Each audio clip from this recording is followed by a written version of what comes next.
encore pour moi de pouvoir vraiment vous parler encore une fois aujourd'hui, vous encourager en ce début d'année 2026.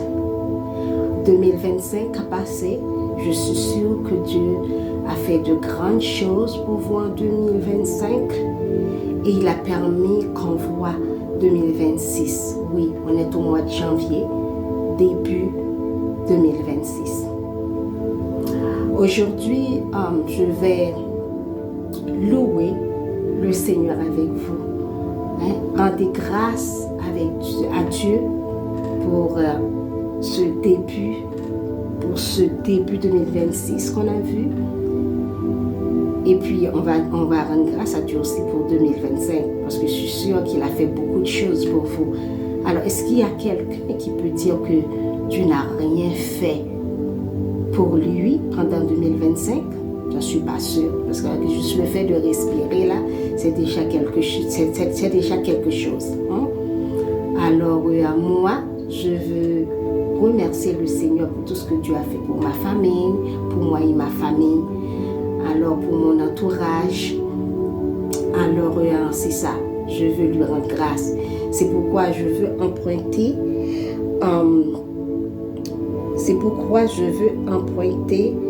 le Psaume 116, des versets 12 à 14. Comment rendrai-je à l'Éternel tous ses bienfaits envers moi?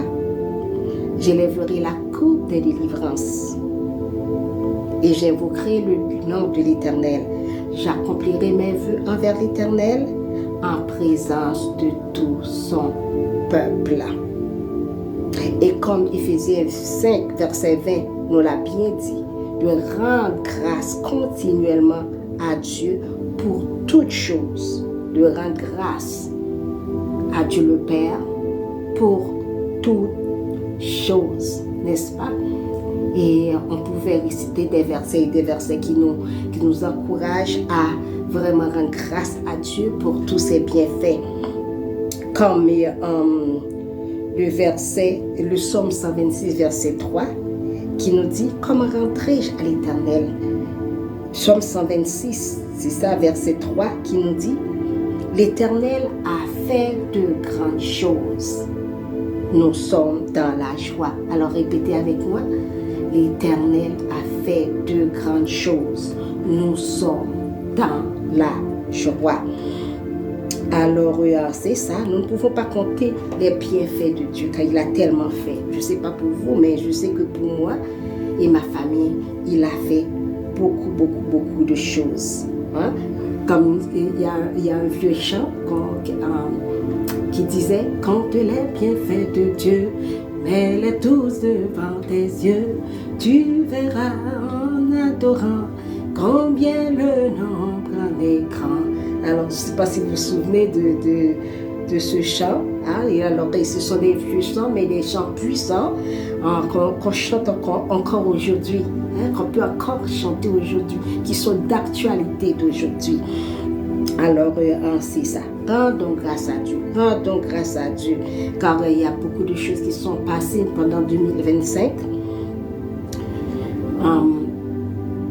Beaucoup de choses là, beaucoup de guerres. Il y en a beaucoup il y en a beaucoup, je suis sûre, il y en a beaucoup parmi vous qui ont perdu des membres de famille. Il y a beaucoup de pays où il y a des guerres. Il y a beaucoup de catastrophes naturelles.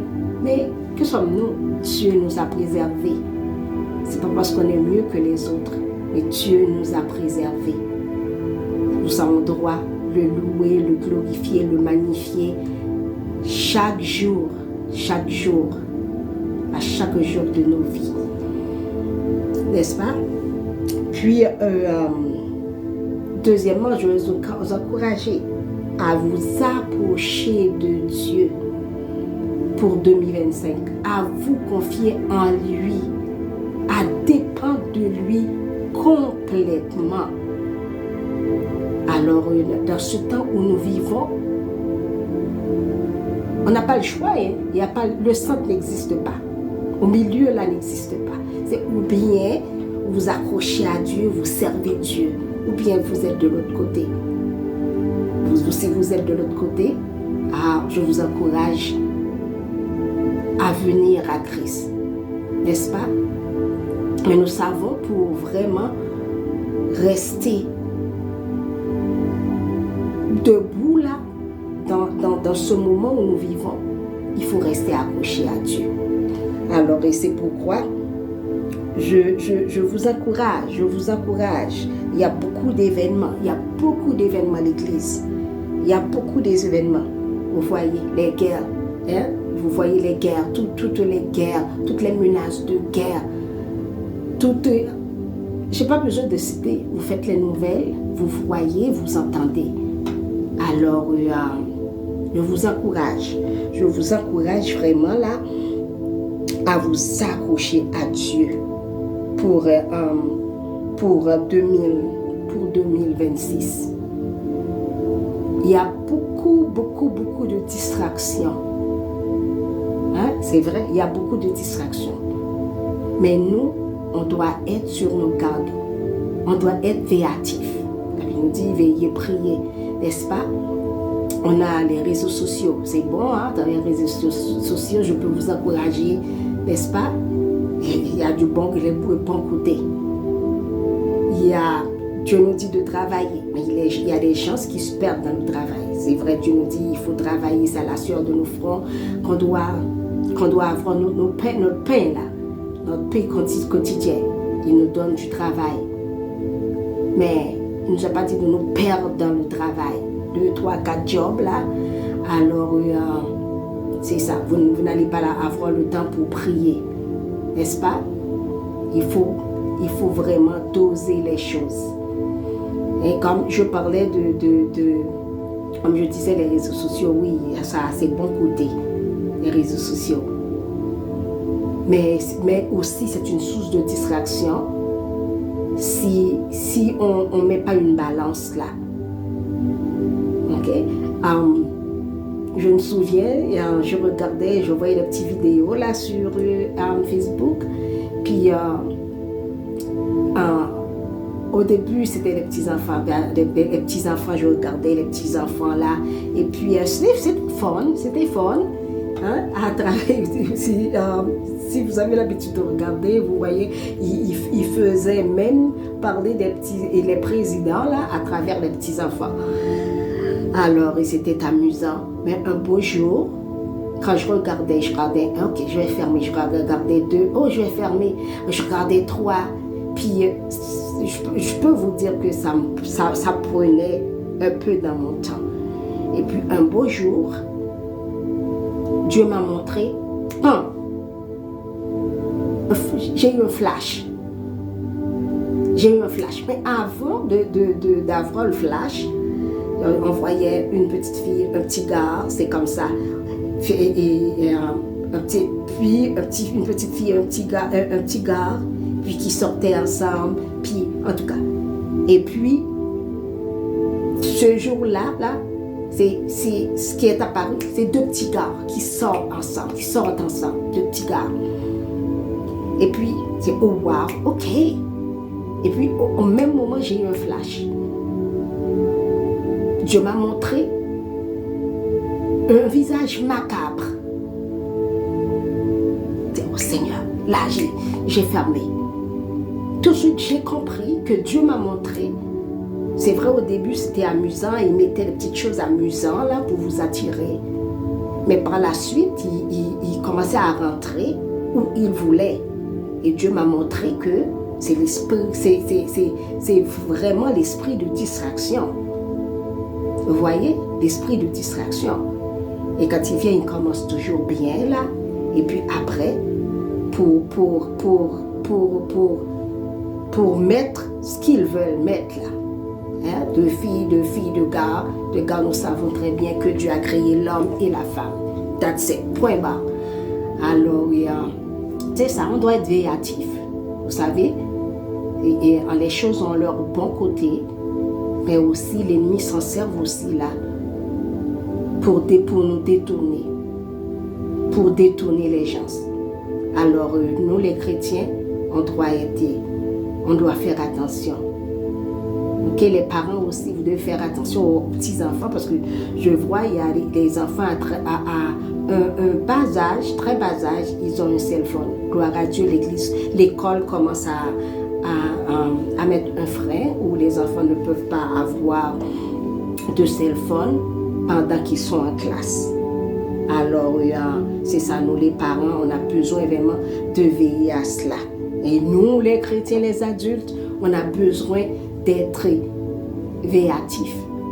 Alors, c'est ça, veiller. Alors, c'est ça. Puis non seulement les réseaux sociaux, puis le travail, il y a toutes sortes de distractions qui peuvent vraiment nous détourner, qui peuvent nous empêcher d'avoir cette communion-là avec Christ. Alors, c'est ça. Et de plus, avec tout ce qui se passe dans le monde, nous savons que Jésus revient bientôt. On ne sait pas que c'est quand. Comme Jésus l'avait dit, il n'y a que Dieu seul qui sait quand. Jésus doit revenir. Alors, avec tout ce qui se passe, je sais qu'il y a la peur. Les gens ont peur. Et même quand je lisais, j'ai l'habitude de lire l'Apocalypse. Mais je lisais l'Apocalypse. J'étais au chapitre 7, 8. Puis, je voyais tout ce qui doit se passer. Et je vois tout ce qui se passe dans le monde. Je dis, Seigneur, est-ce que l'Église va pouvoir passer à travers ça? Parce que je vois, l'Église est tellement distraite.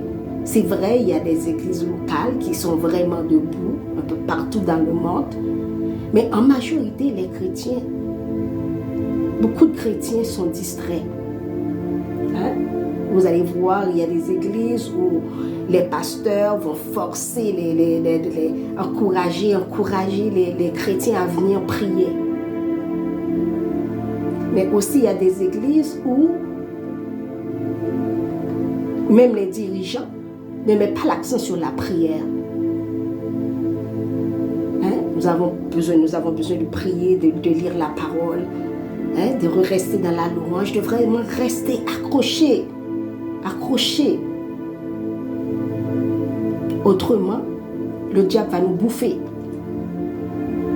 Le diable va nous bouffer parce que lui, là, il ne chôme pas. C'est pourquoi je veux vous encourager. Même si vous entendez tous ces bruits de guerre, toutes ces violences, la famine, il y a toutes les catastrophes naturelles, mais Dieu est là. Dieu est là. Jésus est là. Le Saint-Esprit est là. Le Saint-Esprit nous guide. Le Saint-Esprit vraiment est là. C'est pour ça qu'il ne faut pas mettre le Saint-Esprit à côté. Dieu nous a envoyé le Saint-Esprit pour une raison. Accrochez-vous à Dieu. Et Jésus intercède pour nous, n'est-ce pas? Jésus intercède pour nous. Si vous voyez, il y avait vraiment de beaux pays en un clin d'œil.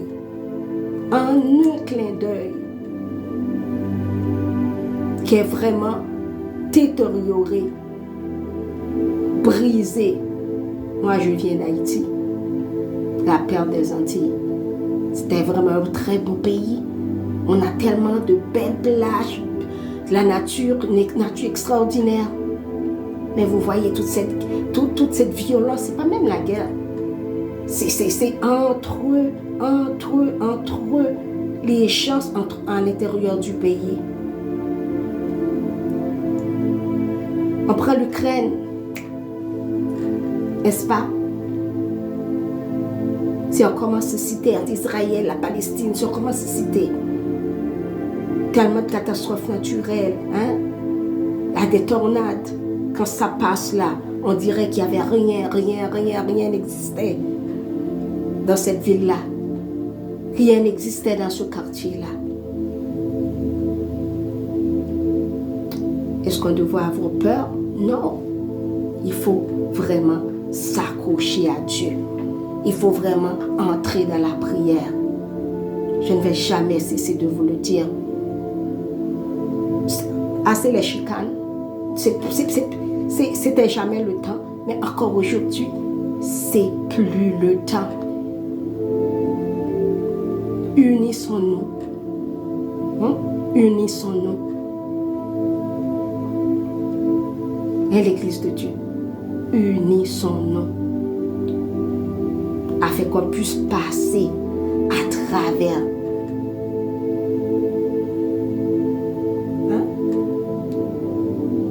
Dieu ne ment pas, Dieu ne ment pas.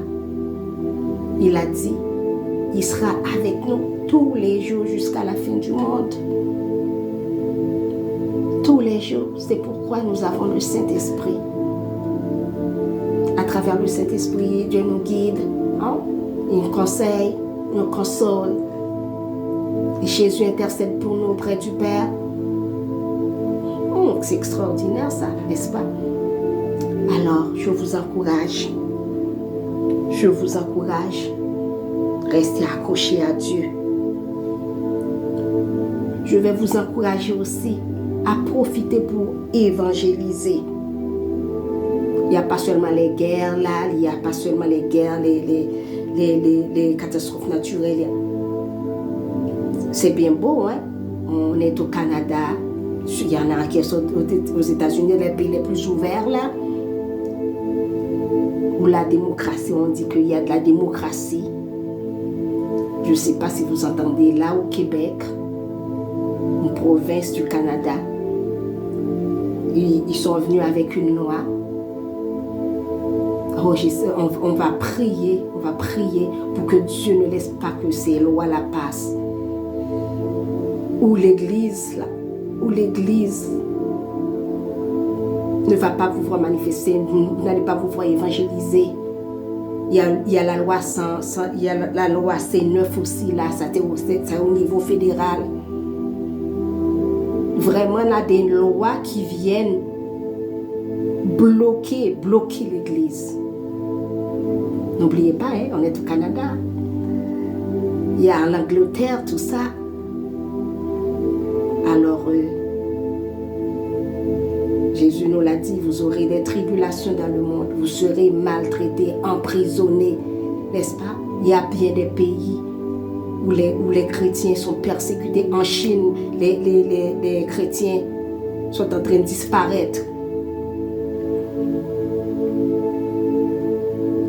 Alors, ne dites pas que, oh oui, on est dans un pays où la démocratie où l'Église est protégée. Non, si la loi C9 est passée, l'Église n'est plus couverte. On va dire, oh, on est au Canada, on a le droit. Non. Alors, la parole de Dieu nous avait avertis. C'est pourquoi les chrétiens, nous devons nous mettre debout. N'est-ce pas? Il y a des pétitions à signer les pétitions. N'est-ce pas? Ne vous contentez pas de dire, moi je suis sauvé. Non, Dieu ne vous a pas sauvé juste pour vous sauver. Vous seulement là, je suis sauvé, c'est correct. Mais Dieu nous appelle aussi à aller vers les âmes perdues. À aller chercher ceux qui ne connaissent pas Christ encore. Alors, c'est ça. Ça veut dire que le diable, lui, il joue sur tous les paliers, là. Sur tous les paliers. Les piliers. Alors, et surtout, il ne laisse pas un accord là. Il joue tous les accords pour pouvoir vraiment prendre avec lui autant de gens possible. Alors, c'est pour ça il faut nous mettre debout, l'Église. Il faut être au courant de tout ce qui se passe dans notre société. Il faut être debout là, debout. Ok? Alors, c'est ça. Et nous devons racheter le temps, car les jours sont mauvais. racheter le temps. N'est-ce pas? Alors nous savons que la victoire est à nous. Si nous restons accrochés à Dieu, la victoire est à nous. Puisque Jésus a payé le prix déjà à la croix, n'est-ce pas? Mais pour ça, il faut que nous restons accrochés à lui. Restons accrochés à lui. Alors c'est ça, c'est ce petit encouragement que j'avais pour vous, pour commencer l'année. Je ne vais pas partir, comme toujours, sans vraiment prier pour ceux qui ne sont pas encore à Christ. Peut-être qu'il y a bien des gens qui vont tomber sur ce petit message et que Dieu va toucher leur cœur. Alors, prions pour ceux qui ne sont pas encore à Christ. Et puis nous allons prier aussi pour l'Église, sans jamais oublier les chrétiens persécutés. S'il vous plaît, n'oubliez jamais les chrétiens persécutés. Alors prions. Père Saint, voici devant toi, Papa, avec ceux qui ne sont pas encore à toi. C'est toi qui dis, venez à moi. Venez à moi. Vous tous qui êtes fatigués et chargés, et je vous donnerai du repos. Jésus est mort. Il est mort pour le monde, pour tous. Et tu nous as fait grâce, Père. Tu nous as fait grâce, tu as touché notre cœur. Tu as permis que nous venions à toi. Mais tu nous dis aussi de faire des disciples. C'est pourquoi je viens avec toi. Je viens devant toi avec tous ceux qui ne sont pas encore à toi, tous ceux qui sont loin de toi, Éternel, du trois fois saint. Merci, Père, que tu touches leur cœur en ce moment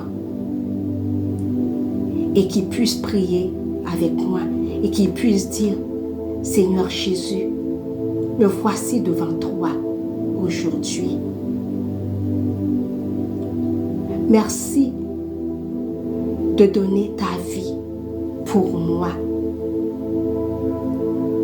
Je reconnais que je suis pécheur. Pardonne mes péchés. Prends ma vie aujourd'hui. Je suis tout à toi. Je suis ton enfant aujourd'hui. Je t'accepte comme Seigneur, comme mon Sauveur. Alléluia. Et permets que je puisse rester accroché à toi. Merci Seigneur Jésus. Merci pour ton amour. Alors si vous avez fait cette prière avec moi, cherchez une bonne église.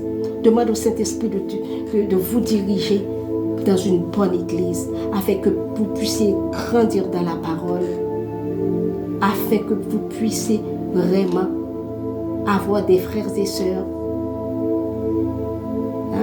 avec qui vous pouvez prier, n'est-ce pas, fraterniser. Dieu ne nous a pas appelés de marcher solo quand on est en Christ. Alors je vais prier aussi pour les chrétiens persécutés, l'Église persécutée. Oui, Père. Je te remercie, Dieu de gloire, d'être qu'encore, Père, nous pouvons aller à l'église. Les portes de nos églises sont ouvertes en Amérique, en Europe, dans certains pays d'Afrique, dans certains pays d'Asie, dans les 5 continents. Mais il y a bien des pays, Père, où tes enfants souffrent, où leurs églises sont brûlées, où ils sont en train de disparaître. Ils sont tués, ils sont mis en prison. Ils sont obligés de se cacher pour prier, pour te louer, Père. Nous te demandons, Dieu de gloire, de les couvrir du Saint-Esprit, de les couvrir du sang versé de Jésus, de les entourer de ton armée céleste, Père, de les fortifier, de les encourager. Alléluia. Komorosiko kambarasika, wakamarasika kepereseke, komorosiko kambarasika. Alléluia. Permette, éternel Dieu de gloire, que l'Église puisse rester debout, Père Saint, puisse rester dans la prière pour tous nos frères et sœurs qui souffrent. Alléluia. Merci pour tous ces hommes, ces femmes qui sont dédiés, Père Saint, à défendre nos frères et sœurs qui sont en prison, qui vont en cours, qui sont accusés dans les milieux scolaires parce qu'ils osent se mettre debout. Alléluia. Gloire à toi, Seigneur Jésus. Nous savons que la victoire est à nous. La victoire est aux chrétiens persécutés. Oui, Père. Parce que Jésus a vaincu le diable à la croix. La victoire est à nous. Yes. La victoire est à nous. Merci, Papa, pour ta protection divine pour nos frères et sœurs persécutés. Merci, Dieu de gloire. Nous comptons sur toi. Nous comptons sur toi. Car tu dis, tu nous ne laisses jamais. Tu nous abandonneras jamais. Alléluia. Gloire à toi, Seigneur Jésus. Merveilleux Sauveur. Merveilleux Seigneur. Je te prie dans le nom tout-puissant de Jésus-Christ, qui vit, qui règne au siècle des siècles. Amen. Alors, c'était un plaisir, comme j'avais dit au début, de pouvoir être avec vous aujourd'hui. Alors, ne lâchez pas, accrochez-vous à Dieu, ne lâchez pas, faites de lui le premier dans tout, n'est-ce pas? Le premier dans tout. Confiez-vous en lui, accrochez-vous à lui. Que le Seigneur vous bénisse abondamment. À la prochaine.